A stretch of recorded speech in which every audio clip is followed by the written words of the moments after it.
magandang umaga po sa inyo lahat. Chairman, unahin ko na lang muna tong usapin sa barangay at SK elections kasi lahat tayo hinihintay natin kung anong gagawing aksyon dito ng Pangulo doon sa panukala na ma-postpone ito at ma-extend yung term limits. Pero sa bahagi niyo po ba, kung i-veto man ito or mag-lapse into law, ano po ang mga paghahanda ngayon ng COMELEC just in case, no? Kamusta po ang preparations? Ma'am Ruth, tuloy-tuloy pa rin po yung paghahanda ng komisyon sapagkat napakahirap po ipagbakasakali dahil nga po sa nung nakaraang linggo pa lamang ito na itaas sa opisina ng ating Pangulo, ng ating Kongreso, and therefore naghihintay po ng aksyon ng ating Pangulo. At kung sakali pong ito'y mapirmahan ng ating Pangulo, maaari pong maging batas pero wala rin pong makakapigil sa isang registered voter na mag-question ito sa kataas-taasang hukuman. Mahirap po na sa bandang huli kami po ang malalagay sa alanganin at yung eleksyon natin baka po kasi magtuloy dahil po sa mga pangyayari yan. May posibilidad din, halimbawa, Ma'am Ruth, na biglang ma-veto ito ng ating Pangulo, yung panukalang batas, and therefore magtutuloy-tuloy po ang halalan natin sa December 1. Kung kaya po lahat na ng paghahanda ay tinuloy na rin namin kung bakit naman meron tayo sa August 1 to 10 na registration of voters. Minarapat po namin mag-schedule ng registration of voters, Ma'am Ruth, sapagkat kung hindi po tayo magkakaroon ng ganon, wala po tayong boboto na 15 to 17 years old para sa mga kabataan sa sangguniang kabataan. So that yung sa level pa po ngayon ay yung paghahanda rin po dyan sa registration ng August 1 to 10. Pero parang halimbawa mga information dissemination, ano po yung bahagi ng ginagawa nyo kaugnay niyaan? Yes po, sa kasalukuyan, nandiyan po kami sa Mindanao ngayon para sa aming voters education, para maisama na rin po yung voters education namin para sa Bangsamoro parliamentary election. At syempre po maglalatag na po kami beginning po dapat nung Monday kahapon ng ating voters education na information program para sa mga boboto, lalong-lalo na yung mga kabataan na first time na boboto, yung 15 to 17 years old. Tatandaan po ng lahat, pagka po tayo nagparehistro mula August 1 to 10, marapat po na maalala nila na dun sa mga nasa Bangsamoro, sila po ay makakapagparehistro, subalit hindi po ito pwedeng gamitin bilang pagboto nila sa Bangsamoro parliamentary election.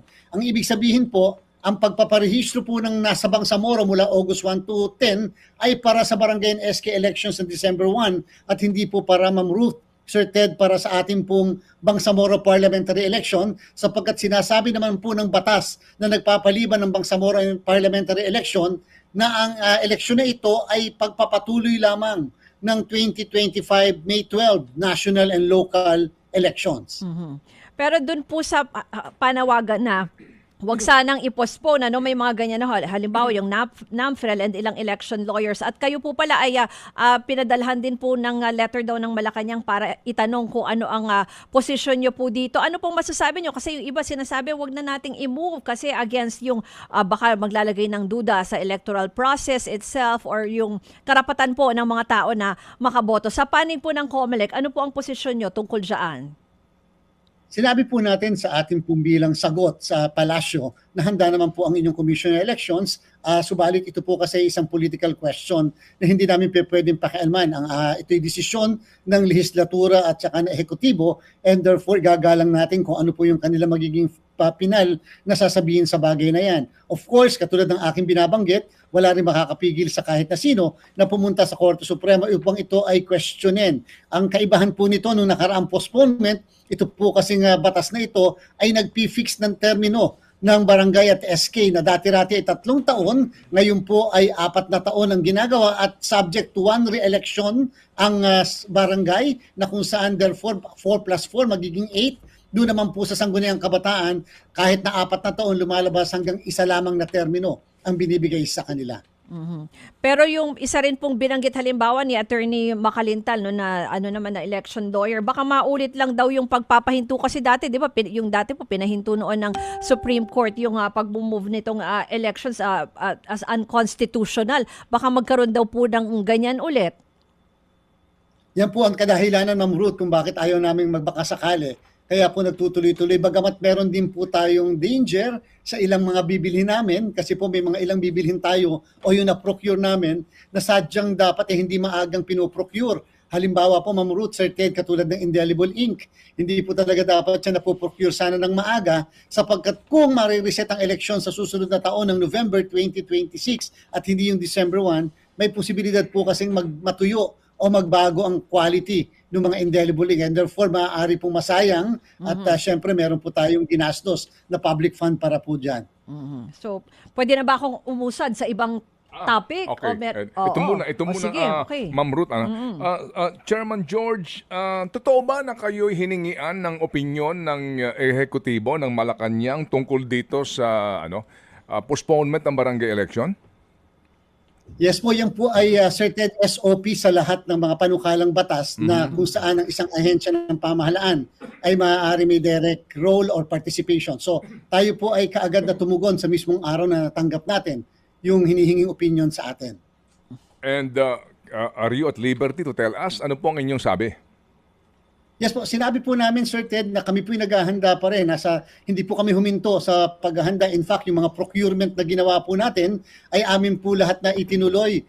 Sir Ted, kahit po yung mga ipiprint halimbawa ng mga election documents, minarapat lang po namin na tanggalin yung date. Halimbawa, nakalagay lang doon, Barangay and SK elections. Hindi na po namin nilagay na December 1 dahil po kung sakasakali man na ito'y talagang ma-reset, sinabi namin na pwede naman itong magamit kung sakali sa susunod na yung halalan kung kailan ito marireset. Pero sinabi po namin, Sir Ted, bilang panghuli, discretion po yan executive at saka ng legislative at nasa kanila po yan dahil yan po yung political question. Pero sa amin, ituloy yan o hindi, handa po naman kami na mag-conduct ng halalan, Sir Ted. Opo. Pero bagamat independent po ang COMELEC, no? At ang ehekutibo hindi kayo pinakikialaman nga dapat. Pero hindi ba sa ganitong mga pagkakataon dahil pinag-uusapan pera ng bayan din? Dapat di ba hindi pwede mangyari 'yon na magkadiretsahan na lang. Ano ba talaga ang balak dito? Ipopospon ba ito o hindi? Kasi pag nagkataon magsasayang tayo ng pera kung sakasakali po, Chairman, di ba?